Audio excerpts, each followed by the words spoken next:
আজ আমি আপনাদের দেখাতে চাই আমাদের নিজের লিচু বাগান। এই বাগানে রয়েছে ৫০টিরও বেশি লিচু গাছ। এই সময়ে গাছে এখনও লিচু ধরেনি, এমনকি ফুলও আসেনি। কিন্তু এই সময়টাই আসলে লিচু গাছের জন্য সবচেয়ে গুরুত্বপূর্ণ, কারণ ফুল আর ফল আসার আগে গাছ নিজের শক্তি তৈরি করে। নতুন পাতা বের হয়, ডালগুলো আরও মজবুত হয়, ভেতরে ভেতরে গাছ প্রস্তুত হতে থাকে। অনেকেই ভাবেন ফল না থাকলে গাছে দেখার কিছু নেই, কিন্তু যারা চাষ করেন তারা জানেন এই সময়ের যত্নই ঠিক করে দেয় আগামী দিনে ফল কেমন হবে। এই সময় আমরা গাছ পরিষ্কার রাখি, অপ্রয়োজনীয় শুকনো ডাল কাটি, মাটি আলগা করি আর গাছের চারপাশে যত্ন নিই। লিচু গাছ ফুল দেওয়ার আগে একটু ঠান্ডা আর পরিষ্কার পরিবেশ চায়, তাই এখন থেকেই প্রস্তুতি দরকার।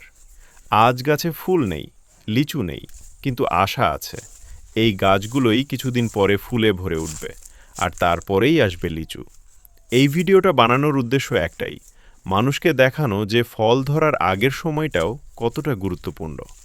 যারা কৃষির সাথে যুক্ত তারা নিশ্চয়ই বুঝতে পারছেন এই সময়ের মূল্য। আমরা বিশ্বাস করি আজ যত্ন নিলে আগামী দিনে ফল ভালোই হবে।